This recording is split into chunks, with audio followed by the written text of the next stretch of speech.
할렐루야. 우리 지난주 요절이 에베소서 1장 23절이었습니다. 교회는 그의 몸이니 만물 아래서 만물을 충만하게 하시는 이의 무엇이라고 그랬죠? 충만함이니라, 그렇게 말씀했습니다. 우리 다같이 한번 요절을 외워보겠습니다. 에베소서 1장 23절 시작. 교회는 그의 몸이니 만물 안에서 만물을 충만하게 하시는 이의 충만함이니라. 줄여서 교회는 충만함이니라. 우리 한번 다시 교회는 충만함이니라 한번 다 같이 한번 해보겠습니다. 시작. 지난 주일 그 묵상 말씀 제목 가운데 이런 제목이 있었습니다. 왜 인간은 같은 실수를 반복하는가? 왜 같은 실수를 반복한다고 말을 했죠? 대답이 없는 거 보니까 읽지를 안 하셨네요. 제가 보낸 그 노력이 여러분 꼭 읽으세요. 왜 반복한다고 그랬습니까? 마음이 바뀌지 않았기 때문에 실수를 반복하는 것입니다. 마음이 바뀌어야 되는 거거든요. 그러니까 보면 마음이 바뀌지 않았으니까 불평하는 사람은 계속해서 또 불평합니다. 시험 드는 사람이 또 시험 듭니다. 왜? 마음이 바뀌지 않았기 때문에. 문제가 해결이 된다고 시험 안 드는 게 아닙니다. 시험거리는 천 가지 만 가지예요. 내 마음이 바뀌지 않는 한 시험 들게 되어 있습니다. 마음이 바뀌어야죠. 마음이 바뀌지 않으면 모든 것이 다 그대로예요. 근데 왜 마음이 바뀌지 않는가? 내 정체성이 불분명한 것입니다. 내가 누구인지 분명하게 알아야 마음도 바뀌는 것이고 삶도 변화되어지는 것입니다. 그래서 우리 그리스도인들은 내가 누구인가, 나의 정체성이 먼저 확립이 되어야 됩니다. 그래야만이 흔들리지 않습니다. 상황에 따라서 이리 갔다 저리 갔다 하지 않아요. 내가 누구인지를 분명하게 알아야 되는데 사도 바울은 에베소서 4장 5장에 이제 들어가면서 그리스도인의 삶을 말하고 있습니다. 너희는 이렇게 살아라 라고 말하는데 그 살아라라고 말하면서 먼저 정체성을 이야기하고 있습니다. 우리 한번 1절 말씀 다 같이 한번 읽어보겠습니다. 시작. 그러므로 사랑을 받는 자녀같이 너희는 하나님을 본받는 자가 되고. 우리가 누구입니까? 하나님의 사랑을 받는 누구라고 했죠? 자녀라는 것입니다. 나의 정체성입니다.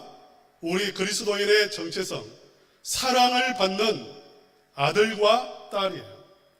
누구에게 사랑받습니까? 하나님에게 사랑받는 나는 아들이고 우리는 아들과 딸이라는 거예요. 엄청난 것 아닙니까? 또 2절 말씀 한번 읽어보겠습니다. 시작. 그리스도께서 너희를 사랑하신 것 같이 너희도 사랑 가운데서 행하라. 그는 우리를 위하여 향기로운 제물과 희생 제물로 하나님께 드리셨느니라. 너희도 사랑 가운데 행하라 라고 말하기 전에 우리의 정체성을 먼저 밝힙니다. 그리스도께서 너희를 사랑하신 것 같이, 이게 우리의 정체성입니다. 하나님의 자녀일 뿐만, 사랑받는 자녀일 뿐만 아니라 그리스도께서 우리를 사랑하신다는 말이죠. 그런데 어떠한 사랑을 했습니까? 그는 우리를 위하여 자신을 버리사 향기로운 제물과 희생 제물로 십자가에서 죽으셨다는 말이에요. 이게 우리의 정체성입니다. 구약에 성도의 정체성이 나와 있어요. 구약에서도 성도가 누구인지, 하나님의 백성이 어떤 사람인지 밝히고 있는데 우리 출애굽기 19장 5절 말씀 다 같이 한번 읽어보겠습니다. 시작. 너희는 모든 민족 중에서 내 소유가 되겠고. 사랑하는 성도님들, 출애굽기 19장은 무엇이 나와 있죠? 십계명이 나와 있습니다. 십계명은 이스라엘 백성들의 법이 있는데 그 법의 전문과 같아요. 헌법의 전문에는 정체성이 나옵니다. 대한민국 헌법 전문이 있죠. 거기에는 대한민국이 어떤 나라인지, 대한민국의 국민은 어떤 국민인지, 대한민국은 무엇을 추구하는지 그게 드러나 있어요.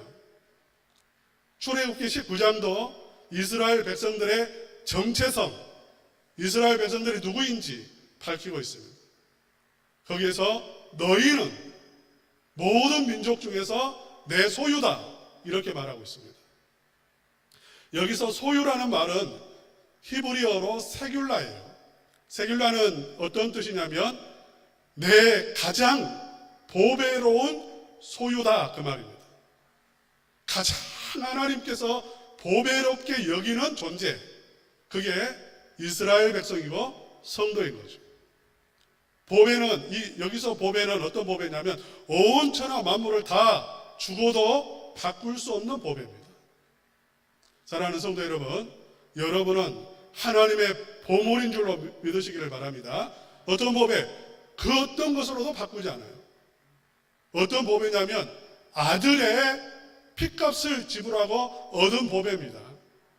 여러분, 여러분의 아들을 목숨을 주고 사는 보배가 있다면 그 보배는 얼마나 정말 아들의 목숨보다 귀한 것 이 세상에 존재하겠습니까?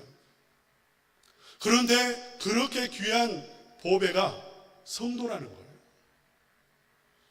또 이사야서 62장에 보면 이스라엘 정체성을 다시 이야기합니다. 이름을 바꿔버려요. 내가 너의 이름을 바꾸겠다 하는 것은 정체성을 새롭게 하는 것입니다. 거기에서 4절에 보면 이렇게 말씀하죠. 우리 다 같이 한번 읽겠습니다. 시작. 너희는 다시는 너를 버림받은 자라 부르지 아니하며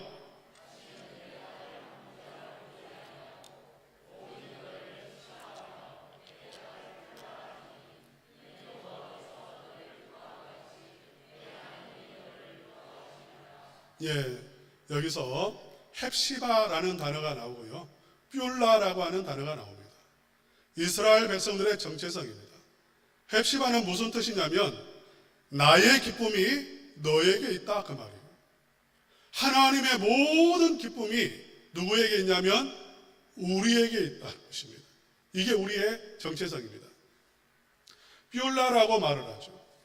뷸라는 사랑받는 아내라는 의미를 가지고 있습니다.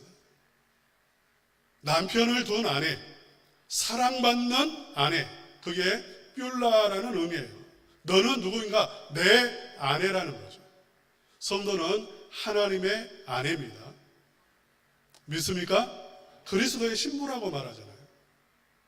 여기서 그리스도의 신부 하나님의 아내라는 의미는 하나님에게 있는 모든 것이 다 누구에게 있냐면 주어졌냐면 우리 그리스도인에게 주어졌다는 거죠. 신분의 변화가 일어난 것입니다.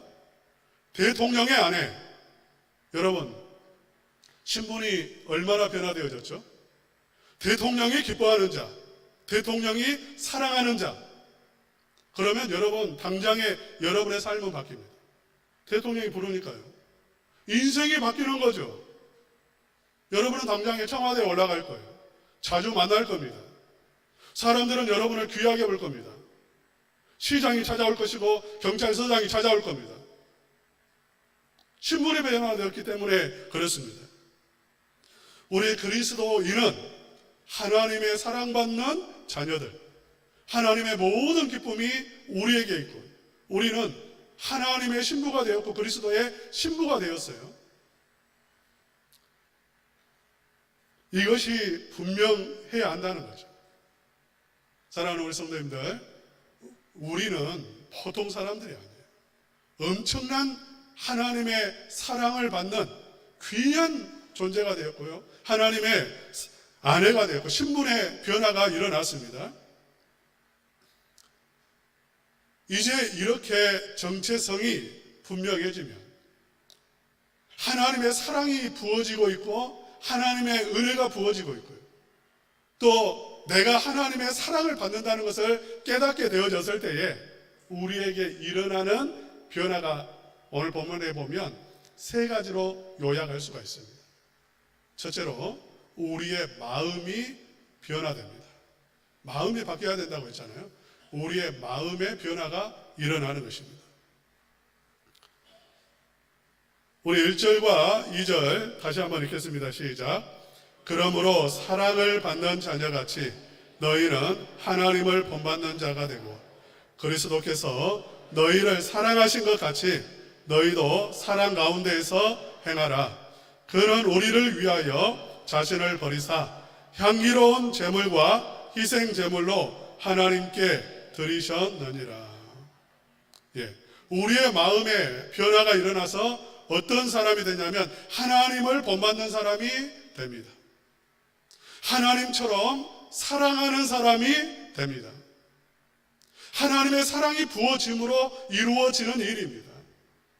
하나님이 나를 사랑한다는 것을 깨달았을 때에 우리의 마음속에는 기쁨으로 충만해집니다. 여러분, 심리학적으로도 그래요. 인간이 가장 행복했을 때가 언젠가? 사랑을 받는다는 것을 깨달았을 때. 특별히 남녀가 교제를 하죠. 싸움을 탑니다. 이 사람이 나를 좋아하는지 안 좋아하는지. 이게 불분명할 때가 있어요. 그때는 두렵습니다. 걱정이 됩니다. 저도 그랬어요. 저희 아내에게 프로포즈를 했습니다. 근데 저희 아내가 즉답을 하지 않고 40일 아침 금식 기도를 한 다음에 대답을 하겠다고 하더라고요. 무려 40일을 기다렸습니다. 40일 동안 저희 아내가 다른 남자하고 이야기하는 것을 보면 불안해서 견딜 수가 없어요. 아, 나에게 마음이 없구나. 40일 동안은 염려 근심이 되고, 그런데 40일 후에 금식 기도가 끝난 다음에 저에게 고백을 했어요. 아, 이제 사랑을 확인한 거예요. 그때에 기쁨이 물밀듯, 여러분 다 느끼셨죠? 그런 경험 있으시죠? 과거에. 기쁨이 밀려오고 온 천하를 얻은 것과 같은 그러한 그냥 마음의 행복감이 차오르더라고요. 그런데 이보다 더 큰 기쁨을 언제 느꼈냐면 하나님께서 나를 사랑한다는 것을 깨달았을 때, 그 하나님의 사랑이 밀려오는데 나는 정말 지푸라기만도 못하고 벌레만도 못한 존재인데 나를 하나님이 알고 계시고 하나님이 만세 전부터 나에게 사랑을 붓고 계셨다는 것을 깨달았을 때에 마음에 벅참이 일어나요.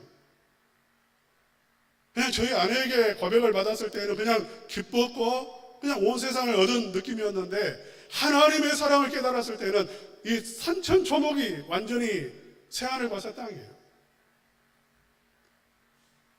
그런 기쁨이 임하죠. 평안이 임합니다. 하나님이 나를 사랑하고 내가 하나님의 사랑받는 자라는 것을 깨닫게 되어지면 마음에 두려움이 사라지죠.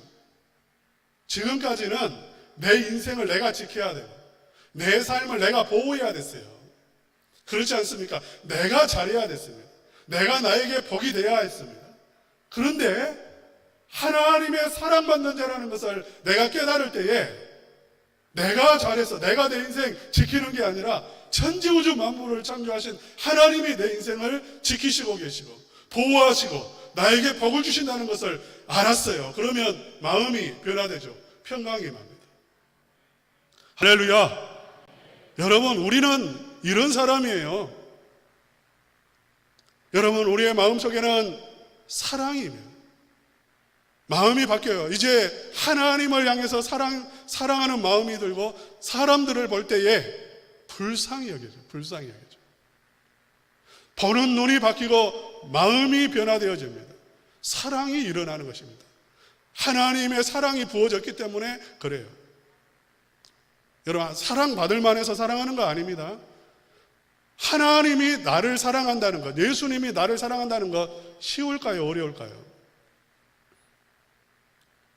혐오하기는 쉽습니다. 우리는 죄를 짓는 존재이기 때문에. 하나님은 크시고 우리는 모래알보다도 더 작은 존재예요. 무시하기는 쉽습니다. 그렇지 않습니까? 우리도 그래요. 남을 볼 때 무시하기는 쉽습니다.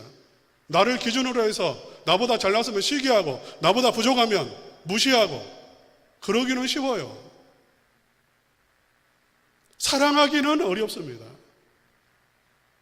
하나님의 사랑은 어떤 사랑이냐면 하나님은 무조건적인 사랑이고 하나님의 사랑은 충만하기 때문에 나와 같은 사람, 우리 같은 사람도 사랑할 수가 있는 것이고 우리를 위해서 십자가를 지실 수가 있는 거예요. 할렐루야. 교회 안에서도 사랑받을 만하기 때문에 사랑하는 것 아닙니다. 나에게 하나님의 그 큰 사랑이 임했기 때문에 파도처럼 나에게 몰려와서 내 마음을 채우고 있기 때문에 나보다 부족한 사람도 사랑할 수가 있고 나보다 잘난 사람도 사랑할 수가 있는 거죠. 우리에게 사랑이 있기 때문에 사랑하는 거예요. 우리의 마음이 변했기 때문에 우리가 사랑하는 것입니다. 사랑하는 성도님들, 마음 관리를 잘 하시기를 바랍니다. 우리가 하나님의 은혜를 입었고 새 영을 받았습니다. 제일 먼저 할 일은 무엇입니까? 내 마음을 관리하는 거예요. 제일 먼저 우리 주님을 마음속에 모시고 성령님 내 마음의 주인이 되어 주십시오. 우리 한번 따라서 합시다. 성령님 내 마음의 주인이 되어 주십시오. 이게 첫 번째 믿음의 사람의 고백입니다. 내 마음을 드리는 거예요. 내 마음에 하나님의 사랑을 부어주십시오. 은혜를 부어주십시오. 충만케 해주십시오.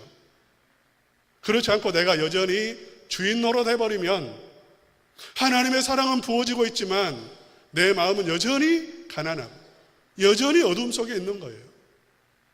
마음을 하나님에게 드리실 수 있기를 주님의 이름으로 축원합니다. 마음을 빼앗기지 마세요. 두 번째로 내 정체성이 분명해지고 내 마음이 변화되어지면 무엇이 변화되냐면 말이 변화되어집니다. 우리 한번 3절과 4절 말씀 다 같이 함께 읽겠습니다. 시작. 음행과 온갖 더러운 것과 탐욕은 너희 중에서 그 이름조차도 부르지 말라. 이는 성도에게 마땅한 바니라. 누추함과 어리석은 말이나 희롱의 말이 마땅치 아니하니 오히려 감사하는 말을 하라. 입에서 음행, 더러운 것, 탐욕, 그건 입 밖에도 내지 말고 이름조차도 부르지 말고 누추함, 어리석은 말, 희롱의 말, 이건 성도가 할 말이 아니라는 것입니다. 짜증내고 불평하고 투정하고 비판하고 험담하고 이건 성도가 할 소리가 아니에요. 그것은 우리가 그런 말을 한다는 것은요, 기대 심리가 있어요. 인간에 대한 기대 심리. 왜 대통령 욕합니까? 기대 심리가 있는 거예요. 이렇게 해야지, 이 정도는 해줘야지. 교회 안에서도 마찬가지입니다. 이렇게 해줘야지. 이게 기대 심리죠. 인간에게는 이 기대 심리가 있어요. 당연한 거예요. 그러니까 불평이 나오고요,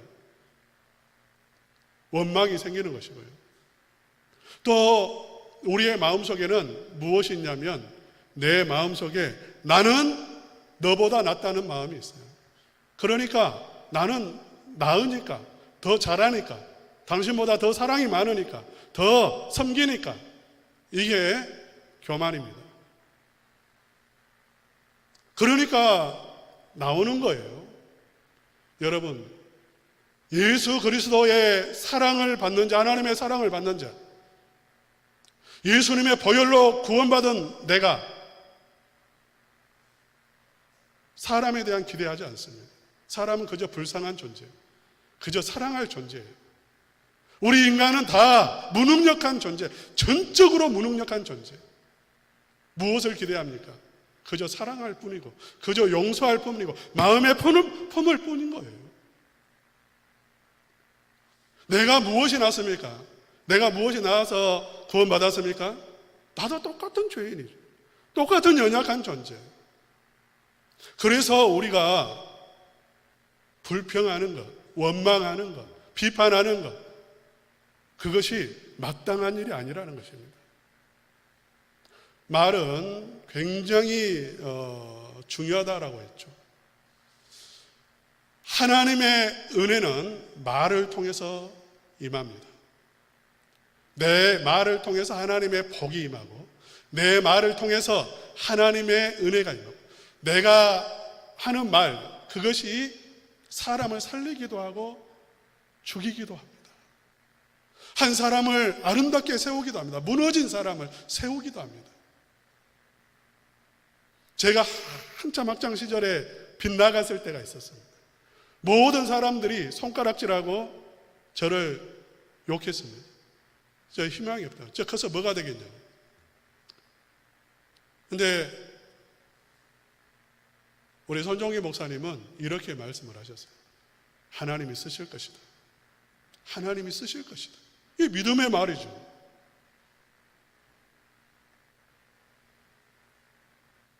사단이 들어오는 통로가 있습니다. 말을 통해서 들어옵니다. 말을 통해서 죄가 들어옵니다. 말을 통해서 분노가 일어납니다. 여러분 왜 화나요? 말 때문입니다. 교회 안에서 왜 시험 듭니까? 말 때문입니다. 그러니까 우리의 말이 교회를 세우기도 하고, 가정을 세우기도 하고, 자녀를 세우기도 하고, 우리의 말이 교회를 무너뜨리기도 하고, 가정을 무너뜨리기도 하고, 자녀들의 인생을 망가뜨리기도 합니다. 말을 들어보면 대충 짐작이 돼요. 예를 들어서 가정의 아버지가 좀 짜증스럽게 이야기하는 그런 분들이 있어요. 안 봐도 뻔해요. 행복하지 않습니다. 그런 가정은 절대 행복하지 않습니다. 말이 벌써 화를 불러오고 있는데. 사랑하는 우리 성도님들, 하나님께서 우리를 사랑하시는 것을 알고 하나님의 사랑이 우리의 마음속에 임하면 우리의 말이 무엇으로 바뀌냐면 감사의 말로 변화되어져요. 감사하시는 성도님들 되시기를 바랍니다. 예, 감사만 하세요. 축복만 하세요. 축복하면 축복해 주시고, 감사하면 감사의 제목들을 더 많이 주시는데 왜 그렇게 하세요? 친절하게 말하세요. 왜 화를 불러옵니까? 왜 사단 마귀를 불러옵니까? 절대 그럴 필요가 없어요. 저는 항상 기도할 때마다 세 가지를 먼저 감사하고 기도해요. 저번에도 말씀드렸던 것 같아요. 첫째로 살아있는 게 감사해요. 제가 저를 보더라도 벌써 죽어야 돼요. 왜? 죄만 짓고 사니까. 하는 모든 게 죄니까. 벌써 중학교 때 죽었어야 돼요. 아니, 초등학교 때 죽었어야 돼요. 그런데 하나님은 계속해서 참으시고, 오히려 친절하게 대해주시고, 은혜를 부어주시고, 사랑을 부어주시고, 생명으로 충만케 해주시니, 하나님, 내가 지금 살아있는 게 너무 감사합니다. 두 번째로, 나의 모든 필요를 채워주심에 감사합니다.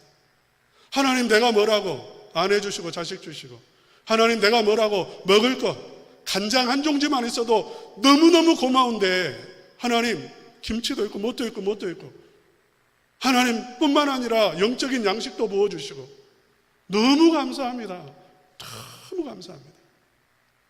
세 번째로, 하나님, 나 같은 죄인을 불쌍히 여기셔서 아무 능력도 아무 가치도 없는 나에게 목사라는 직분을 주시고 섬길 수 있는 교회 주신 것 너무 감사합니다. 잘하고 못하고는 그 다음 문제예요. 성도님들이 인정하고 인정하지 않느냐는 그 다음 문제. 어쨌든 내가 서서 말씀 전할 수 있는 이 귀한 직분 주신 것 너무 감사합니다. 여러분 지금 말씀을 듣는 거, 직분을 받은 거, 누가 인정하지 않든 안 하든 그 자체가 정말 영광이요, 하나님의 은혜요, 사랑이요, 감사의 제목인 줄로 믿습니다. 감사만 하셔야 돼요. 감사만 하셔야 돼요. 마지막 세 번째, 우리 한번 5절 말씀 다 같이 한번 읽어보겠습니다. 5절 다 같이 읽겠습니다. 시작. 너희도 정녕 이것을 알거니와 음행하는 자나 더러운 자나 탐하는 자 곧 우상 숭배자는 다 그리스도와 하나님의 나라에서 기업을 얻지 못하리니. 한 가지만 더 이야기할게요. 언어 생활을 바꾸는 것을 포기하지 마십시오. 여러분의 인생을 바꾸는 것을 포기하는 것과 같고 행복을 얻는 것을 포기하는 것과 같습니다. 저도 끊임없이 노력합니다. 저도 곡성 스타일이에요. 말이 예쁘지 않아요. 날마다 노력합니다. 이렇게 세련되게 말하려고 하는 게 아니라 정말 부드럽게 노력을 많이 해도 이 정도예요. 평생 죽을 때까지 노력할 거예요. 우리 성도님들 언어 생활을 하나님 은혜를 주셔서 입술에 파수꾼을 주시고 입술을 주장하여 주셔서 말이 바뀔 수 있게 해주십시오. 그 기도를 포기하지 마시고 그 노력을 포기하지 마세요. 그 다음에 하나님의 은혜가 임하고 내가 누구인지 알면 하나님의 사랑을 받는 자라는 사실을 깨달을 때에 무엇을 끊을 수 있냐면 온갖 더러운 것들을 끊어낼 수가 있습니다. 여기서 보면 더러운 자, 탐하는 자, 우상 숭배자 다 기어버렸지 못한다. 천국에 가지 못한다고 했습니다. 분명하죠. 이건 더러운 것들입니다. 더러운 것 속에서 사는 사람은 어떻게 그 사람이 천국 갈 수가 있겠어요? 그리스도 안에서 이제 은혜 받은 사람, 하나님의 백성들은 분별할 수가 있습니다. 더러운 것과 더럽지 않은 것을, 거룩한 것을 구분할 수가 있어요. 우리는 그리스도인입니다. 지옥 가지 않습니다. 또 우리는 우상 숭배하지 않습니다. 왜? 이 우상 숭배는 가증한 것이고 더러운 것이기 때문에 우상 숭배하지 않아요. 우상 숭배는 따지고 들어가 보면 자기가 우상이에요. 조상신을 섬기는 것은 따지고 들어가 보면 자기가 우상이에요. 자기 잘 되기 위해서 그러는 것입니다. 그런데 이 우상 숭배 이것만 하나 이야기를 할게요. 이 우상 숭배 이거 두려워서 하는 거잖아요. 해코지할까 봐서, 나를 해코지할까 봐서. 조상 보지도 못한 조상 사랑해서 합니까? 그건 아니잖아요. 체면 때문에 하는 거잖아요. 습관 때문에 하는 거잖아요. 불안해서 하는 거잖아요. 우리 그리스도의 사랑받는 자입니다. 두려워할 필요가 없어요. 제가 5살 때 저희 할머니께서 소천하시고 얼마 지나지 않아서 저희 아버지가 예수님을 만났다라고 표현을 해야 될 것 같아요. 그냥 복음을 듣고 아주 완전히 회심이 일어났어요. 이제 할머니 돌아가신 지 100일째 되는 날이 가까웠습니다.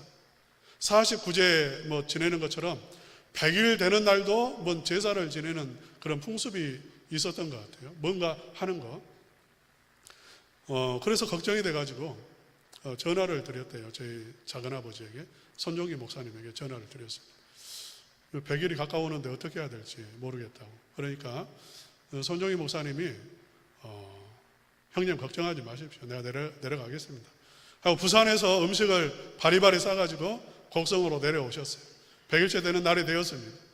집안에 있는 모든 제사 그릇, 삼배옷 이런 거 싹 끄집어내서 마당에 싹 쌓아놓고 동네 사람들 불러놓고 이렇게 외쳤습니다. 한번 띄워주십시오. 우리 다 같이 한번 읽어봅시다. 시작. 지금부터 우리 가문은 천지와 만물을 만드신 하나님을 섬기고 우리의 죄를 씻어주신 예수님을 믿는 기독교 가문이 되었습니다. 이제 후로는 음부의 권세가 이 믿음의 백성과 가문을 이길 수 없습니다. 이게 정체성이에요. 우리 가문은 어떤 가문인가? 예수 믿는 기독교 가문입니다. 우리 가문은 하나님을 섬기는 가문입니다. 우리는 죄 사함을 받은 백성들입니다. 우리의 정체성이 뭔가? 음부의 권세가 우리를 이길 수 없습니다. 축복의 가문입니다. 그 말이에요. 두려워할 필요가 없어요. 하나님의 사랑받는 자인데 귀신이 무슨 우리를 해코지 하겠어요? 그 더러운 귀신이. 혹시 우리 성도님들 가운데 예수님을 믿으면서도 아직도 제사 포기하지 못하신 분들 있으시면 불태워버리세요. 다 버리세요. 두려워하지 마세요. 여러분은 하나님을 믿는 믿음의 가문입니다. 믿습니까? 음부의 권세가 이길 수 없어요. 우리 성도님들을 멸망시킬 수 없습니다. 믿습니까? 염려, 근심, 걱정하지 마세요. 망할까봐 두려워하지 마세요. 잘못될까봐 여러분 걱정하지 마세요. 여러분 하나님의 자녀입니다. 믿습니까? 예, 이게 정체성이에요.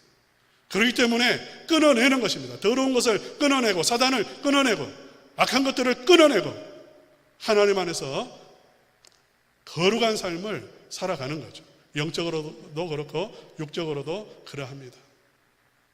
우리 성도님들 한번 따라서 하십시오. 나는 하나님의 사랑받는 자녀입니다. 나는 하나님의 백성입니다. 예, 우리 성도님들 이 확신을 가지시고 마음을 하나님께 드림으로 충만해져서 사랑하며 사시고 감사하며 사시고 말로 축복하며 사시고 모든 더러운 것들을 끊어내고 승리하는 삶을 살아가시기를 주님의 이름으로 축복합니다.